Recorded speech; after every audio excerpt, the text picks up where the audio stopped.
Summer வந்தாச்சு. What's your plan for this holiday? எங்க கிட்ட விட்டுருங்க, நாங்க பாத்துக்கிறோம். GT Holidays. GT Holidays, South India's #1 travel brand.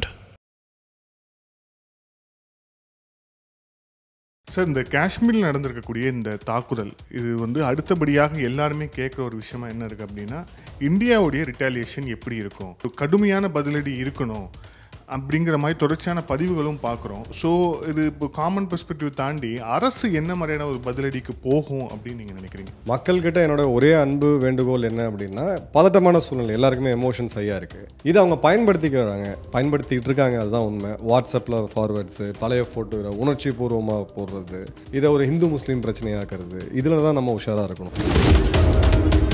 இந்த தீவிரவாதத்துடைய தலைமையகமாக இருக்கக்கூடிய பாவல்பூர், ராவல்பிண்டி. ஏன்னா பாகிஸ்தானை நீங்கள் பஞ்சாபில் அடிக்கிற வரைக்கும் அவங்களுக்கு வலிக்காது. என்னுடைய அனுமானம் கரெக்டாக இருந்துச்சுன்னா, பாகிஸ்தானோடைய பஞ்சாபில் இருக்கக்கூடிய மிக முக்கியமான நகரம், குறிப்பாக பாவல்பூர், நான் ஏன் சொல்கிறேன்னா, தீவிரவாதத்தின், அதாவது எல்இடியோட தீவிரவாதத்தின் பிறப்பிடமே அதுதான். அந்த இடத்த தாக்கினாதான் இனிமேல் அவங்க இந்த வேலையை பண்ணாமல் இருப்பாங்க. தேசிய பாதுகாப்பு ஆலோசகர் அஜித் தோவல் அவர்கள் ஒரு கான்ஃபரன்ஸில் வந்து பேசும்போது அவர் வந்து மும்பை தாக்குதல் மாதிரி இன்னொரு தாக்குதல் நடந்துச்சு அப்படின்னா பாகிஸ்தான் வந்து முழு பாகிஸ்தானாக இருக்காது அப்படின்னு ஒரு கான்ஃபரன்ஸில் எச்சரித்த வீடியோவும் இன்றைக்கி வந்து வைரலாக பகிரப்பட்டுக்கிட்டு வருது அப்படிங்கிறத பார்க்குறோம். அந்த மாதிரியான ஒரு நடவடிக்கை நோக்கியும் இந்திய அரசு நகர்வதற்கான வாய்ப்பு இருக்கா? ஏன்னா பலுச்சிஸ்தான் ஆப்ஷன் வந்து இருக்குது, சிந்த் ஒரு ஆப்ஷன் இருக்குது, நிறைய ஆப்ஷன்ஸ் இருக்குது. அப்படிங்கிற போது அதை நோக்கியும் நகர வாய்ப்பு இருக்கா? பலுச்சிஸ்தான் பாகிஸ்தானோட பகுதியாக ரொம்ப நாள் இருக்கக்கூடிய வாய்ப்பு இல்லை. அதுக்கு உண்டான நகர்வுகள் இதை நாம செய்கிறோமா இல்லையா, உளவுத்துறைன்னு அதுக்குள்ளே போகவே இல்லை. அடிப்படையாக பலுச்சிஸ்தான் அப்படின்றது ஒரு தனி நாடாக தான் அவங்க பார்த்துக்கிட்டு இருக்காங்க. அந்த அடக்குமுறைக்கு நடுவுலையும் அந்த மக்கள் நமக்கு ஆதரவு குரல் கொடுக்குறாங்க, இந்த மாதிரியான ஒரு கடுமையான சூழ்நிலையில் அப்படின்ற போது அந்த நகர்வுகளை நிச்சயமாக இந்தியா எக்ஸ்ப்ளாய்ட் பண்ணும். ஏன்னா உங்களுக்கு இப்போ இவங்க என்ன நினைக்கிறாங்கன்னா, காஷ்மீர்ன்றது இவங்களுடைய சிந்தனை, காஷ்மீர்ன்றது இந்தியாவில் இருக்கக்கூடிய ஒரு பெரிய பானையோடைய ஒரு சின்ன ஓட்டை, இங்கே தட்டினா மொத்த நாட்டையும் வீழ்த்திடலாம் அப்படின்றது தான். அந்த மாதிரி 100 ஓட்டைகள் பாகிஸ்தானில் இருக்குது. இன்றைக்கி இருக்கக்கூடிய அரசாங்கம் தேவைப்பட்டால் இந்த போர் அப்படின்றது நம்மளை ஒரு குறிப்பிட்ட சில வருடங்கள் பின்னாடி கொண்டு போயிடும் நாட்டை. பட் இந்த போரை நாம் விரும்பலை. அமெரிக்காவை பொறுத்த வரைக்கும் சேட்டலைட் இமேஜரி மற்றும் இன்டெலிஜென்ஸ் அவங்கள அடிச்சுக்கிறதுக்கு உலகத்திலே யாருமே கிடையாது. நேற்றே ட்ரம்ப் அவர்கள் பிரதமர் மோடி கிட்ட பேசியிருக்காரு. இந்த சோ கால்டு இஸ்லாமிக் டெரரிசம் அப்படின்றதுல ட்ரம்ப் எந்த அளவுக்கான ஒரு ஸ்ட்ராங்கான நிலையை எடுத்திருக்காருன்னு நீங்கள் அவங்க தேர்தல் பிரச்சாரத்தில் ஆரம்பித்து இப்போ வரைக்குமே நீங்கள் பார்த்துருப்பீங்க. ரஷ்ய அதிபர் புத்தினோட நீங்கள் அறிக்கையை நீங்கள் கண்டிப்பாக படிக்கணும். அவர் வந்து கண்டனம் மட்டும் தெரிவிக்கல, the organisers and perpetrators of this attack should be punished severely அப்படின்றார். இப்போ இந்த விவகாரத்தில் அரசியல் தேவை அப்படின்னு நினைக்கிறீங்களா? அரசியல் ப்ரெஷர் கண்டிப்பாக இருக்கணும். அப்போ தான் ஒரு ஆளுங்கட்சி எப்பயுமே பெர்ஃபார்ம் பண்ணுவாங்க. பட் இந்த கோர்ட்டில் எல்லாரும் ஒன்றா இருக்க வேண்டிய ஒரு கட்டாயம் இருக்குது. நிச்சயமாக இஸ்ரேலை பார்த்து நம்ம கற்றுக்க வேண்டியது நிறையா இருக்குது. சார், இந்த காஷ்மீரில் நடந்திருக்கக்கூடிய இந்த தாக்குதல் இது வந்து அடுத்தபடியாக எல்லாருமே கேட்குற ஒரு விஷயமா என்ன இருக்குது அப்படின்னா, இந்தியாவுடைய ரிட்டாலியேஷன் எப்படி இருக்கும், இந்தியாவுடைய, ஏன்னா ரொம்ப எமோஷனல் ரொம்ப பீக்கில் இருக்குது. உங்களுடைய சமூக வலைதள பதிவுகளும் பார்த்துட்ருக்குறோம். இவ்வளோ எமோஷன் ஆகாதீங்க, கொஞ்சம் பொறுப்பாக இருங்க, அரசும் பொறுப்பாக ரொம்ப பொறுமையாக இருக்க வேண்டிய நேரம்னு சொல்லிட்டு தொடர்ச்சி எல்லாமே போட்டுட்ருக்காங்க. ஆனால் அதை தாண்டி வந்து ஒரு கடுமையான பதிலடி இருக்கணும் அப்படிங்கிற மாதிரி தொடர்ச்சியான பதிவுகளும் பார்க்குறோம். ஸோ இது இப்போ காமன் பெர்ஸ்பெக்டிவ் தாண்டி அரசு என்ன மாதிரியான ஒரு பதிலடிக்கு போகும் அப்படின்னு நீங்கள் நினைக்கிறீங்க? நிச்சயமாக நமக்கு ஆப்ஷன்ஸ் இப்போ நிறையா இருக்குது.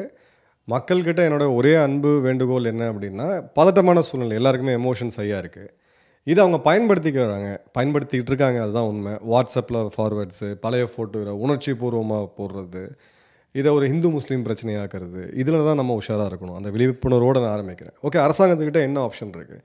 நம்மளோட ஸ்ட்ராட்டஜி கடந்த ஒரு 10 வருடமாக டிஸ்ப்ரோபோர்ஷனேட் ரெஸ்பான்ஸ் அப்படின்றது தான்.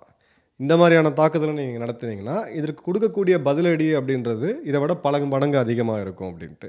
ஊரியில் நம்ம பார்த்தோம், சர்ஜிக்கல் ஸ்ட்ரைக் நம்ம தரைப்படை யூஸ் பண்ணியிருந்தோம். பாலக்கோட்டில் விமானப்படையை 18 யூஸ் பண்ணியிருந்தோம். இப்போது 3 முப்படைகளோட தளபதிகளும் அவங்களோட ஆப்ஷன்ஸை ஏற்கனவே கொடுத்துட்டாங்க. இதுக்கு இன்றைக்கி பிளான் பண்ணது கிடையாது. ஒரு 2-3 வருடத்துக்கு முன்னாலேயே நம்ம என்னென்னலாம் பண்ணணும் அப்படின்றதில் கிளியராக ஒரு எக்ஸாம்பிள் உங்களுக்கு சொல்கிறேன். இந்திய கடற்படை நினச்சாங்கன்னா ஒரு இன்டெகிரேட்டட் பேட்டில் குரூப், ஒரு நம்மளுடைய விமானம் தாங்கிய போர்க்கப்பலோட ஒரு 10 கப்பல், ஒரு பேட்டில் குரூப் அதை அனுப்பிச்சாங்க அப்படின்னா, கராச்சி துறைமுகத்துக்கு உள்ளே எதுவும் போக முடியாது, அங்கேருந்து வெளியிலே எதுவும் வர முடியாது. கராச்சி கட் ஆஃப் ஆச்சு அப்படின்னா பாகிஸ்தானோடைய கச்சா எண்ணெய் இருப்புன்றது வெறும் 15 நாட்கள் தான். 15 நாட்களுக்கு அப்புறம் அவங்க பெட்ரோல் டீசலுக்கு தடுமாற சூழ்நிலை வந்துடும். இது ஒரு எக்ஸாம்பிளாக உங்களுக்கு சொல்கிறேன். ஸோ இது மாதிரி நமக்கு பல ஆப்ஷன்ஸ் இருக்குது. கான்டாக்ட் வார்ஃபேரும் இருக்குது, நான் கான்டாக்டும் இருக்குது. இப்போது என்ன விஷயம் அப்படின்னா, இப்போ எடுக்க வேண்டிய டிசிஷன்ஸில் அடிக்கிறது திரும்ப அடிக்கிறதுன்றது முடிவாயிடுச்சு. எப்போ அப்படின்றத தயவுசெய்து இதை நம்ம மக்கள் புரிஞ்சுக்கணும். இன்றைக்கி நடந்த நாளைக்கு அடிக்க முடியாது. எதிரி உஷாராக தான் இருப்பான். இது அடிப்படை லாஜிக் இது. அப்போது பிஓகேவை மீண்டும் தாக்கி அங்கே இருக்கக்கூடிய தீவிரவாத முகாம்களை அழிக்கிறதா, இல்லாட்டி இந்த தீவிரவாதத்துடைய தலைமையகமாக இருக்கக்கூடிய பாவல்பூர், ராவல்பிண்டி. ஏன்னா பாகிஸ்தானை நீங்கள் பஞ்சாபில் அடிக்கிற வரைக்கும் அவங்களுக்கு வலிக்காது. மிச்சவர்கள் எல்லாமே அவங்களுக்கு பலுச்சிஸ்தான்லேயோ இல்லை பிஓகேலையோ நீங்கள் பண்ணிங்கன்னா அவங்களுக்கு பெரிய லெவலில் பாதிப்பு இருக்க போகிறது கிடையாது. இப்போ பாவல்பூர் அப்படின்றது ஒரு நகரம். இப்போ நகரத்தின் மேலே ஒரு தாக்குதல் நடத்துறது அப்படின்றது இப்போ இஸ்ரேல் பண்ணும்போது ஒரு நார்மல் ஆகிடுச்சு. இப்போ இஸ்ரேல் லெபனான் மேலே தாக்குதல் நடத்தினா நம்ம பார்க்குறோம், சிரியாவில் தாக்குதல் நடத்தினா நம்ம பார்க்குறோம். ஸோ அந்த மாதிரி முடிவு எடுக்கும் பொழுது பாகிஸ்தானோட பதில் தாக்குதல் எந்த அளவுக்கு இருக்கும், அது ஒரு யுத்தமாக போகுமா அப்படின்ற டிசிஷன்ஸ், ஐட்ரேஷன்ஸ் இப்போ பண்ணிக்கிட்டு இருக்காங்க. என்னுடைய அனுமானம் கரெக்டாக இருந்துச்சுன்னா பாகிஸ்தானோடைய பஞ்சாபில் இருக்கக்கூடிய மிக முக்கியமான நகரம், குறிப்பாக பாவல்பூர், நான் ஏன் சொல்கிறேன்னா தீவிரவாதத்தின், அதாவது எல்இடியோட தீவிரவாதத்தின் பிறப்பிடமே அதுதான். அந்த இடத்த தாக்கினாதான் இனிமேல் அவங்க இந்த வேலையை பண்ணாமல் இருப்பாங்க. எப்படி மும்பை நம்மளை தாக்கினாங்களோ அந்த மாதிரியான ஒரு இது இருக்குது. அந்த மாதிரியான ரெஸ்பான்ஸ் தான் இந்தியா கொடுக்கும்னு நினைக்கிறேன். தேசிய பாதுகாப்பு ஆலோசகர் அஜித் தோவல் அவர்கள் ஒரு கான்ஃபரன்ஸில் பேசும்போது அவர் மும்பை தாக்குதல் மாதிரி இன்னொரு தாக்குதல் நடந்துச்சு அப்படின்னா பாகிஸ்தான் முழு பாகிஸ்தானாக இருக்காது அப்படின்னு ஒரு கான்ஃபரன்ஸில் எச்சரித்த வீடியோவும் இன்றைக்கி வைரலாக பகிரப்பட்டுக்கிட்டு வருது அப்படிங்கிறத பார்க்குறோம். அந்த மாதிரியான ஒரு நடவடிக்கை நோக்கியும் இந்திய அரசு நகர்வதற்கான வாய்ப்பு இருக்கா? ஏன்னா பலூச்சிஸ்தான் ஆப்ஷன் இருக்குது, சிந்த் ஒரு ஆப்ஷன் இருக்குது, நிறைய ஆப்ஷன்ஸ் இருக்குது. அப்படிங்கிற போது அதை நோக்கியும் நகர வாய்ப்பு இருக்கா? பலுச்சிஸ்தான் பாகிஸ்தானோட பகுதியாக ரொம்ப நாள் இருக்கக்கூடிய வாய்ப்பு இல்லை. அதுக்கு உண்டான நகர்வுகள் இதை நாம் செய்கிறோமா இல்லையா, உளவுத்துறைன்னு அதுக்குள்ளே போகவே இல்லை. அடிப்படையாக பலுச்சிஸ்தான் அப்படின்றது ஒரு தனி நாடாக தான் அவங்க பார்த்துக்கிட்டு இருக்காங்க. இந்தியா இனிமேல் ஃபார்மலாக ரெக்கக்னைஸ் பண்ணலாம் பலுச்சிஸ்தானை. அங்கே இருக்கக்கூடிய அந்த தலைவர் மாரங் பலூச் அவர்கள் ஒரு 32 வயது பெண்மணி, அவங்க தான் ஃபேஸ் ஆஃப் பலுச்சிஸ்தான்.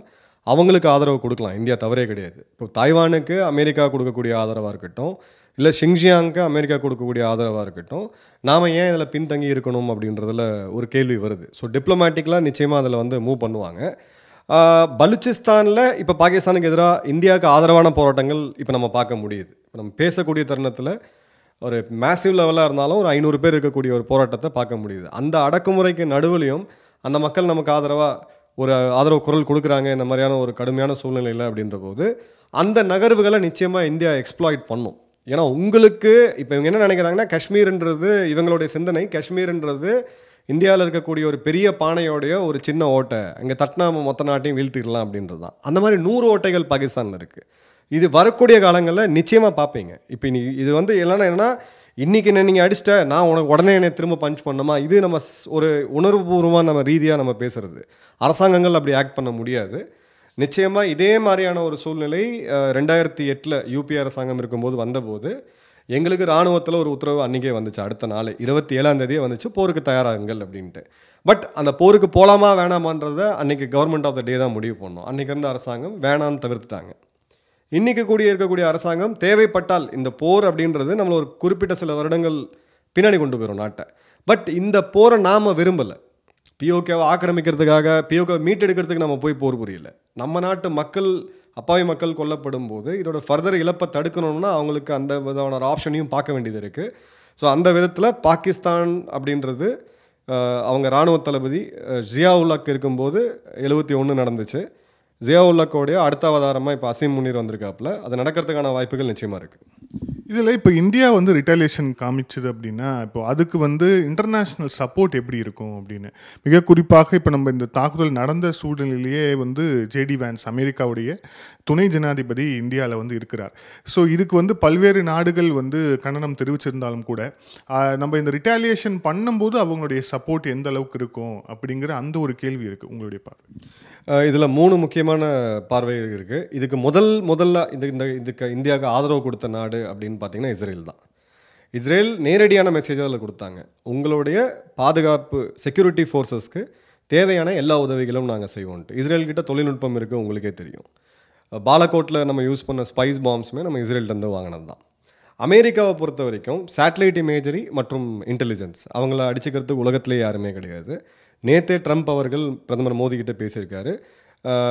இந்த சோ கால்டு இஸ்லாமிக் டெரரிசம் அப்படின்றதுல ட்ரம்ப் எந்த அளவுக்கான ஒரு ஸ்ட்ராங்கான நிலையை எடுத்திருக்காருன்னு நீங்கள் அவங்க தேர்தல் பிரச்சாரத்தில் ஆரம்பித்து இப்போ வரைக்குமே நீங்கள் பார்த்துருப்பீங்க. ஸோ இது காமன் பாயிண்டில் சிங்க் ஆகுது. இது இந்தியாவுக்கும் அமெரிக்காவுக்கும் இந்த ஒரு புள்ளியை பொறுத்த வரைக்கும் டிஃப்ரென்ஸ் ஆஃப் ஒப்பீனியன் எதுவுமே கிடையாது. ஸோ உலக நாடுகளுடைய ஆதரவு நிச்சயமாக நமக்கு இருக்கும். பெரிய அளவுக்கு கண்டனங்கள் அந்த மாதிரியான சூழ்நிலைகள்லாம் இந்தியாவுக்கு வரதுக்கான வாய்ப்பு இல்லை, துருக்கி போன்ற சில நாடுகளை தவிர. பட் இந்த யுத்தத்தை நம்ம தான் பண்ணணும். இன்னொரு நாடு நமக்காக வந்து சண்டை போடுமா அப்படின்னா இருக்காது. ரஷ்ய அதிபர் புத்தினோட அறிக்கையை நீங்கள் கண்டிப்பாக படிக்கணும். அவர் வந்து கண்டனம் மட்டும் தெரிவிக்கல, the organisers and perpetrators of this attack should be punish severely அப்படின்றார். இது யார் நடத்தினாங்களோ யார் நடத்தியவர்களோ 2 பேர் மேலேயும் கடுமையான தண்டனை வேணும்ன்றாங்க. ரஷ்யாவுக்கும் சில முக்கியமான இன்டெலிஜென்ஸ் இருக்குது, அக்ராஸ் த குளோப் அப்படின்றது இருக்குது. 2 பெரிய நாடுகள் நமக்கு ஆதரவாக நிற்கும் போது 3வது இருக்கக்கூடிய சைனா பார்த்திங்கன்னா அடக்கி வாசிக்கிறாங்க. ஸோ சைனா இந்த இடத்துல போன முறை பாலக்கோட் அப்போ கூட சைனா இன்னொரு ஃப்ரண்ட்டை ஓப்பன் பண்ணியிருக்கலாம் இந்தியாவுக்கு எதிராக, ஆனால் அவங்க பண்ணலை. ஸோ நிச்சயமாக ஜியோ பொலிட்டிக்கலாக ஒரு 2008 இருந்த நிலைமையை விட இன்றைக்கி நம்ம ரொம்ப ரொம்ப ஸ்ட்ராங்காக இருக்கும். இந்த வாய்ப்பை அரசாங்கம் மிஸ் பண்ணாதுன்றது தான் என்னோட நம்பிக்கை. இறுதியான கேள்வி, இது இந்த தாக்குதலை ஒட்டி நடத்தக்கூடிய கருத்துக்கள், இதில் வந்து அரசியல் கருத்துக்களும் ஏகப்பட்டது வந்துகிட்டு இருக்கு அப்படிங்கிறத பார்க்குறோம். ஒரு பக்கம் குறிப்பாக வந்து அரசியல் தலைவர்கள் இப்போது திருமாவளவன் உட்பட எல்லாருமே அமித்ஷா அவர்கள் பதவி விலகணும் அப்படின்னு சொல்கிறதாகட்டும். இப்போ இந்த விவகாரத்தில் அரசியல் தேவை அப்படின்னு நினைக்கிறீங்களா? எதிர்கட்சிகளாக கண்டிப்பாக அவங்க அந்த ப்ரெஷரை கொடுத்தே ஆகணும், அதில் மாற்று கருத்தே இருக்க முடியாது. ஆனால் இந்த நேரத்தில் வேணாம் அப்படின்றது தான் என்னுடைய ஒரு அம்பல். இது இந்த பிரச்சனையை விட்டு நம்ம வெளியில் வருவோம். நமக்கு இஸ்ரேல்ன்ற ஒரு நாட்டை எடுத்து பாருங்கள். அன்றைக்கி அக்டோபர் 7 நடந்த தாக்குதலில் அந்த 3 நாட்கள் அந்த நாடு ஒரு மாதம் ஒன்றாக தான் இருந்தாங்க. அதன் பிறகு தான் அரசியலில் யார் காரணம், எதனால் இதாச்சு, உளவுத்துறை ஃபெயிலியரா, அரசாங்கத்தோட ஃபெயிலியரா, அவங்க பாதுகாப்புத்துறை அமைச்சர் பதவி விலகினதை நம்ம பார்த்தோம். அது அடுத்தது. இது ஒரு அரிதான ஒரு மோசமான ஒரு அரிதான ஒரு நிகழ்வு. 2002 எனக்கு தெரிஞ்சு கடைசியாக நடந்ததுன்னு நினைக்கிறேன், பில் கிளின்டன் அவர்கள் இந்தியா வரும்போது. அப்படிப்பட்ட ஒரு நிகழ்வு இப்போ நடக்கும் பொழுது எல்லாரும் ஒரே குரலில் பேசுகிறது தான் இப்போ கரெக்டாக இருக்கும். ஏன்னா நம்மளை எல்லாரும் உத்து பார்க்குறாங்க, உலக நாடுகள் எல்லாமே உத்து பார்க்குறாங்க. இந்த நேரத்தில் அரசியலில் ஒதுக்கி வச்சுட்டு ஒன்ஸ் நம்ம இதெல்லாம் சரி பண்ண பிறகு, இப்போ பாலக்கோட்டில் அந்த தாக்குதல் நடத்தி ஏர்ஃபோர்ஸோடைய விமானப்படையோட தளபதி வந்து அறிவிக்கிறார். அப்போ பாகிஸ்தான் ஒரு மீடியா நரேட்டிவை செட் பண்ணுறாங்க, எதுவுமே நடக்கலை, இங்கே குண்டே விழலை, இவங்க காட்டு பகுதியில் குண்டு போயிட்டு திரும்ப போயிட்டாங்கன்ட்டு. அதே சமயம் பார்த்தீங்கன்னா அந்த சமயத்தில் டெல்லி முதல்வராக இருந்த கேஜ்ரிவால் அவர்கள் என்ன சொன்னார்னா, எங்களுக்கு டவுட்டாக இருக்குது, ப்ரூஃப் வேணும் அப்படின்னு கேட்டாங்க. அப்படியே நெரட்டிவ் மாறிடுச்சு. நம்ம கொடுத்த அந்த மருந்து, கொடுத்த அடி, அதோட வலி கம்மியாகுது. ஏன்னா ஆன்லைன்லேயும் அது வேணும். இன்றைக்கி சோஷியல் மீடியா அப்படின்றது ஒரு நெசசரி ஈவலாக இருக்குது. ஸோ இந்த பாயிண்டில் அவர் பதவி விலகணுமா வேணாமா அதெல்லாம் அடுத்தது என்கொயரி இருக்குது. அதுக்கு பின்னாடி என்ன தார்மீக ரீதியாக ஒரு இது இருக்குது. இதே எதிர்கட்சிகள் எப்பயுமே சொல்லுவாங்க, பிஜேபி இருக்கும்போது அவங்களும் சொல்லியிருக்காங்க, அப்படின்னு நம்ம இல்லைன்னு சொல்ல முடியாது. ஸோ அரசியல் ப்ரெஷர் கண்டிப்பாக இருக்கணும். அப்போ தான் ஒரு ஆளுங்கட்சி எப்பயுமே பெர்ஃபார்ம் பண்ணுவாங்க. பட் இந்த கோர்ட்டில் எல்லாரும் ஒன்றா இருக்க வேண்டிய ஒரு கட்டாயம் இருக்குது. நிச்சயமாக இஸ்ரேலை பார்த்து நம்ம கற்றுக்க வேண்டியது நிறையா இருக்குது. ஜெய்ஹிந்த் சார். ஜெய்ஹிந்த்.